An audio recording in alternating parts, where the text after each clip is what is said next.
And, Angie. Good morning, Mr. Chairman. Yes, there is one addition. We'd like to do a PowerPoint and compliance certificates. Okay. So we'll put that under 4.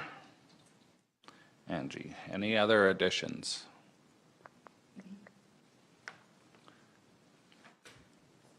Motion? All in favor? Carried. Thank you. Adoption of the minutes, August 21st, 2018, MPC Commission meeting. I just have one correction on page 3. It just needs to be changed from zoned ag general to Hamlet residential general. Page 3 of the actual minutes. Yeah. And with that correction, I would move adoption of those minutes. Okay. Did you get the right spot there, Diane? Okay. Any other questions or concerns? Amber moved. All in favor? Carried. Okay, subdivision applications, file number SD 2018-003. Good morning. Good morning, Mr. Chair, and good morning, MPC. So I have an application here for subdivision following a redesignation, sorry, not a redesignation, a previous boundary adjustment that occurred earlier this year. This is for 20 acres from the titled land, and it's within the Northwest 132426, adjacent to Range Road 261, and approximately 4.5 kilometers east of Strathmore. Staff is recommending that MPC choose option 1 to approve subdivision application SD 2018-003 with the conditions noted in Appendix A of the planning report. The intent of the application is to subdivide one 20-acre parcel from the title area for the purposes of separating an existing residence from the quarter section. On January 23, 2018, MPC approved a consolidation for a portion of land from the northwest into the southwest quarter. This was endorsed by the county on March 20, 2018, and registered through land titles. The proposed subdivision follows the new property line of the southwest quarter with this particular application. Staff examined the South Saskatchewan Regional Plan with regards to its strategic plan and implementation, the Regional Growth Management Strategy as per sections 3.2.1 and 4.3, the Municipal Development Policies for Agriculture and Residential Development, and the Land Use Bylaw, section 9.1 for Agricultural General, as that is the current zoning for the parcel. So for the report itself, I'm just going to go down into the location plan. So as you can see, it's just directly east here of town of Strathmore. And as can be seen here, the new property line is shown on this particular mapping here since it was registered earlier this year. And so it is encompassing that new property line in relation to the proposed area for subdivision. With the panhandle here, there is a power line that runs along it, and so that was also a contributing factor to that particular dimension. And the existing homestead is right here with a driveway that goes along the extent of the property line. With regards to circulation, it was circulated to adjacent landowners within 1.5 kilometers of the subject lands, and no letters were sent in for support or objection of the application. Circulation to external agencies brought forth no major concerns. Alberta Health Services had their standard 4 comments, and Alberta Transportation, because it was near Highway 1, had no objection to the proposal and had no further comments with that. And internal circulation brought forward no comments either. So as previously mentioned, staff is recommending approval for this particular application, mostly based off of the fact that it's an existing homestead within an agricultural parcel. So although it is being subdivided out, the existing residence and yard site is established, and therefore the conversion itself has already occurred.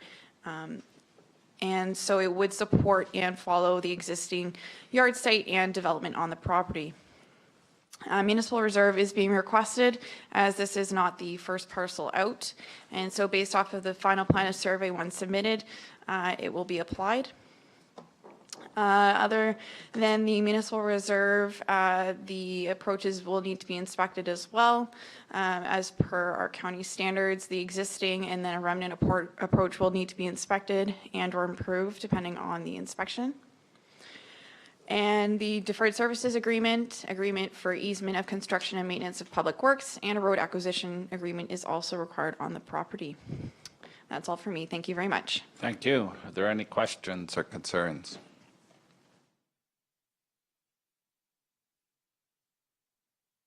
Motion?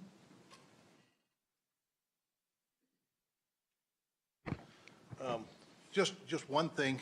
Okay. And it's just, staff just plays with my mind. The location would be 2.8 miles west of Strathmore. I mean, so other than that, with that change, I'll move that the MPC choose to pick option 1 to approve the subdivision application SD 2018-003 with the conditions noted in Appendix A of the planning report. Thank you. Is there any questions? All in favor? Carried. Thank you. And subdivision SD 2018-012.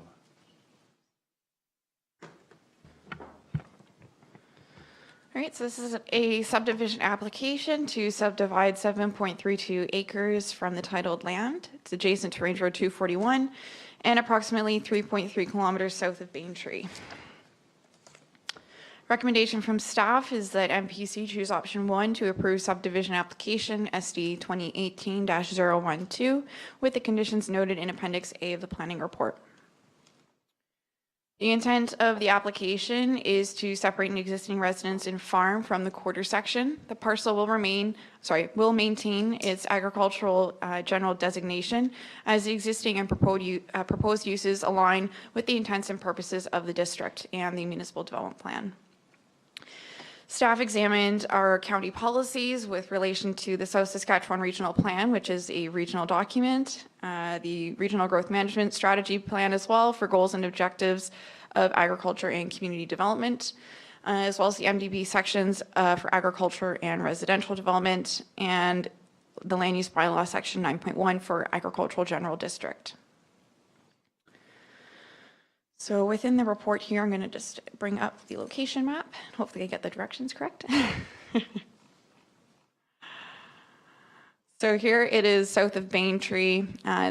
It's outside of the circulation area for Highway 21, but it is within the Range Road 241 here, directly abutting it for access. Let's see if I can do this. Let's try and zoom in. Unfortunately, the color doesn't show up the greatest on that screen there. So this area here in yellow is showing where the property is proposed to be subdivided off. Just zooming in here, we have the existing dwelling, a shop, and some general agricultural corrals and various infrastructure to support those uses.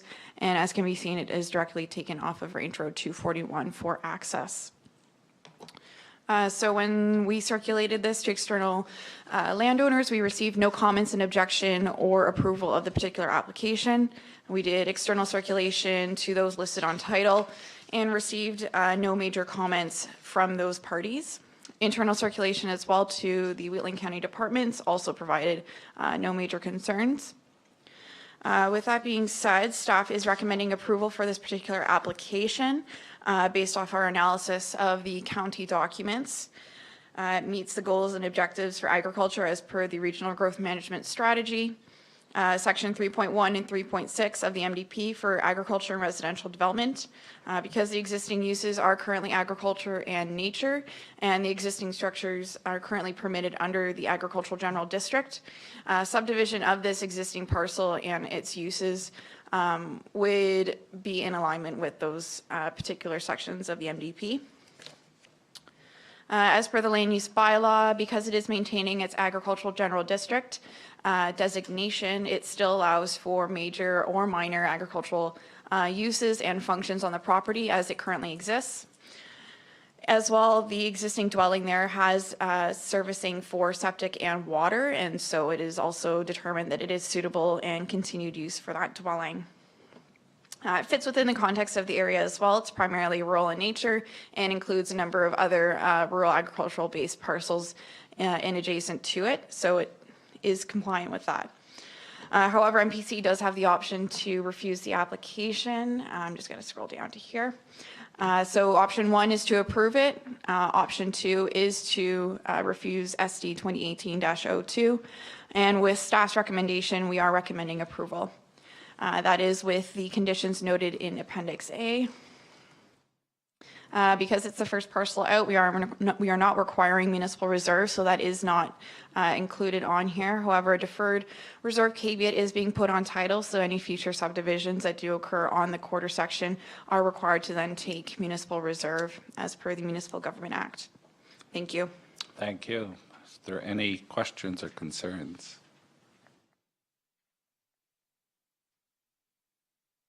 Make a motion, someone? Amber? I'll move that MPC approve subdivision application SD 2018-012 with the conditions noted in Appendix A of the planning report. Any questions? All in favor? Carried. Thank you. Thanks for coming in. File number 2018-013. Okay, so this particular application is a subdivision application and it's proposing the incorporation of a 0.6 acre parcel into an existing parcel, commonly called a boundary adjustment. It's including Plan 0113501, Lot 1, Block 1, and including the land from the Northwest 9, 2720 west of the 4. It's adjacent to Township Road 272 and approximately 8 kilometers west of Dallam. Staff is recommending that MPC choose option 1 to approve subdivision application SD 2018-013 with the conditions noted in Appendix A of the planning report. So as previously mentioned, the intent of the application is to incorporate land from the Northwest 9 2720 of approximately 0.6 acres into Plan 0113501, Lot 1, Block 1. Both parcels, both the plan and the Northwest Quarter are designated as agricultural general. So in this process, no rezoning is required as they do both maintain their land use designation. For the particular policies, staff examined the municipal development plan for agriculture, natural areas, and residential development, and the land use bylaw, section 9.1 for the agricultural general district. So going to, let's get a zoom in, to the land use, to the land use map here, just to provide better context. So location plan, as you can see, it's directly west of Dallam. And here is the general site plan of it in relation to the quarter section. So in green here, you can see the existing plan area with the residence and various accessory structures. And the area here, it's dotted in red, is what's going to be included, which is a vegetation buffer. So let's see if I can get here. So the policy review that I did was very basic, mainly because there is no new parcel being created. We're incorporating existing land into an existing parcel. So the main concerns that staff had was to make sure that that the parcel that's being brought in still aligns with the agricultural general district with regards to, in this case, zoning, and it does. As previously mentioned, both the Northwest Quarter, where the land is being taken, and the parcel for the plan number here currently shares the same land use district, so no rezoning would be required. Further, the parcel itself is intended to incorporate the entirety of this particular vegetation buffer into the parcel. It's not taking or fragmenting any existing agricultural land, and it's only incorporating the buffer itself and not fragmenting any of the natural areas that are currently occurring there with that buffer. So staff have no concerns with any fragmentation or misuse of the natural areas that are being incorporated. The main purpose is just to make sure that the property line is in alignment with the existing residence yard site that's been created. So for this application, it was circulated to adjacent landowners within 1.5 kilometers, and no objections or approvals of this particular application were received. External circulation, because Highway 21 was nearby, they did say that there were no concerns for the proposal, since it is accessing one of the municipal roads here for the parcel itself. The access is just right here off of Township Road 272. And internal circulation to county departments also provided no feedback or concerns with regards to the application itself. So going up to the Appendix A, because this is just a boundary adjustment, which is including with the subdivision here, the standard conditions are a lot smaller and sparser than normal, seeing as it's not creating any new parcels. There's no reason or necessary requirements to include some of the other standard ones that we have. The big ones that we have is that a plan of survey is included. This will need to be registered then through land titles if approval is granted. The parcel will still need to have their approaches inspected to ensure they meet county standards.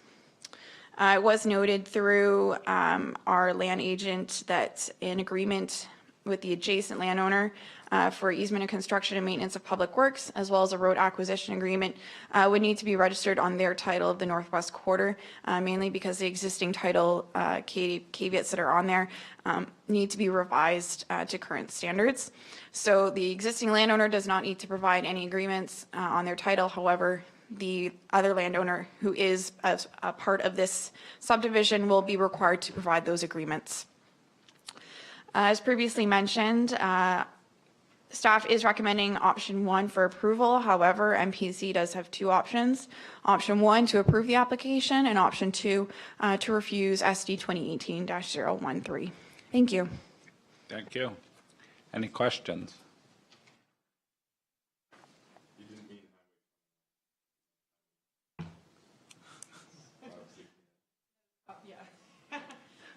I think that was from the previous application. I had that in my head still, so I apologize. Okay.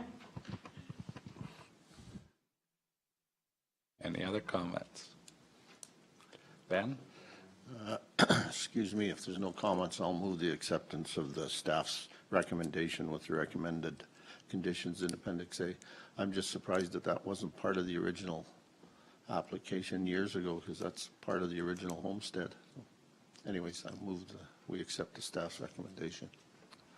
Okay, any questions? All in favor? Carried. Thank you.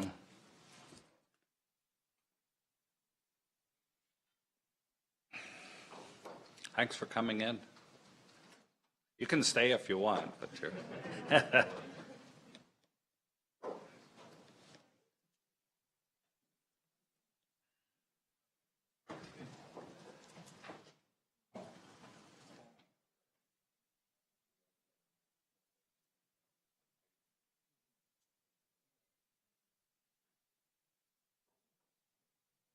Okay.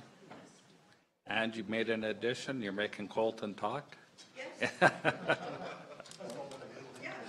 I wonder if that works up here. We'll try that tonight. Oh, whenever you're ready. Good morning, Colton. We're done with the computer? Weird.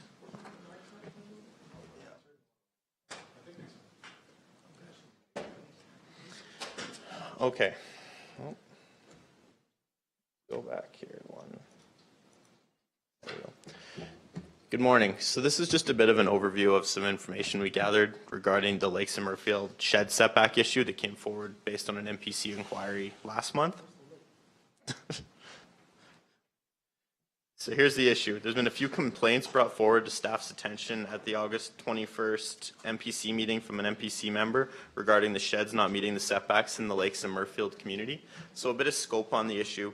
We pulled our records and about 3 residences have had issues with meeting the rear yard setback in the Lakes and Murfield development since 2016. And we did receive one complaint over that time period from an adjacent landowner regarding one of the sheds. So a bit of background information. The Murfield Direct Control District in Wheatland County's land use bylaw requires accessory buildings, which sheds fall under that, to be 10 feet from the rear property line. So because that's in the DC district, we could enforce it as the county for those sheds to be moved to be 10 feet from the rear fence. This setback is consistent with the Lakes and Murfield architectural controls, which also require accessory buildings and structures to be 10 feet from the rear property line. So the architectural controls, we have no control over. We don't enforce those. But given that it matches with the county's LUB rear yard setback, we can enforce it through the LUB. If the setbacks were different, say the architectural controls had a different setback, then that would be up to the HOA or condo association if they wanted to enforce that. So when do we get involved in the setback issue? We don't proactively enforce sheds not meeting setbacks from the rear and side yards of properties. So it is enforced or when it's brought to staff's attention on a complaint basis. So if a neighbor is not happy with the neighbor's shed, and also if a resident goes to obtain a certificate of compliance from our development officers, that's when it usually becomes an issue. They become aware of the setback and have issues with their structures meeting compliance. At that point, they have a few options. So that when they become aware they have a non-compliance issue and want to obtain that certificate of compliance, they could either apply for a variance. If it's over 10%, it would come to you guys as the Municipal Planning Commission. If it was under 10%, the development officers could sign off on it, provided that it met the requirements of the MGA and the LUB in terms of when variances can be granted. Their second option would be either to move or tear down that shed. So following MPC bringing this concern forward to staff, the county reached out to the development manager for the Lakes of Murfield, as well as the president of the Condo Corporation and the president of the Homeowners Association. The development manager of the community also consulted with IBI Group, who reviews and signs off on the architectural controls for homes in the Lakes of Murfield, and who drafted the initial ARC guidelines for the community. They advised that the 10-foot setback was in place to assist in protecting views of the golf course for residences in the community and to maintain an open space feel for the development. So after many emails and discussion with the board presidents and the development manager, they came to the conclusion that for now they want to maintain the rear yard setback at 10 feet based on the rationale provided by IBI Group. So we did review the 3 properties that had issues with the rear yard setback, and even if we were to reduce the setback to 4 feet, which is our standard rear yard setback for Hamlet residential, the properties in question would still not have been able to obtain their certificates of compliance as they were still too close to the fence. And the rationale for that 4-foot setback is the risk of fire spread, as well as potential nuisance concerns with property owners with sheds being too close to each other's property lines. So we couldn't go beyond the 4 feet. Typically what I've found and what I see in my own neighborhood is if someone's going to put the shed, they'll put it right up against the back fence and they'll be not in compliance with either setback because that's what they want to do, opening themselves up to all sorts of risk if something was to happen, of course. So next steps. The HOA is advised they're going to be sending out a letter to all Murfield residents reminding them of the rear yard setback of 10 feet for their sheds as per the direct control district for the development and the Murfield architectural controls. And that kind of concludes my presentation. If MPC has any questions or direction they'd like staff to move forward with.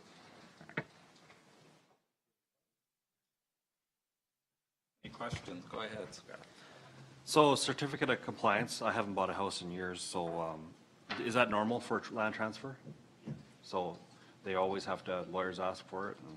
It's fairly typical. I think in our stats, I forget how many we process a year, but it's quite, I'd say, it's quite a few. It's pretty standard. Well, I like the fact that you guys have done the work, and I like that you've got the developer involved and they're going to notify through the HOA, because I do believe that's their role. And that's, hopefully we can say we told you guys and the information's out there, so we've done our due diligence, I feel. So. Any other questions? If I may, Mr. Chairman, one of the things the Planning and Development Department is trying to do is to help HOA understand their role and the condo board understand their role, because there's differing roles between them and the Wheatland County. So these are great opportunities to help them learn to be HOA and condo board. So if you hear of anything else, please bring it to our attention and we will follow up through Millfield. Thanks.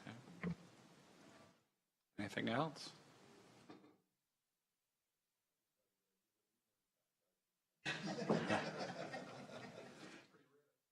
Yeah.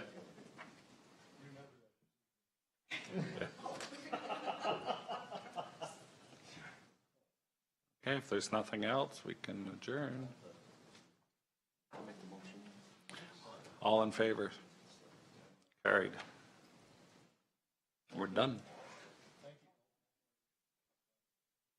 hardly worth getting dressed for. Yeah, but I'm glad we all did. I'm glad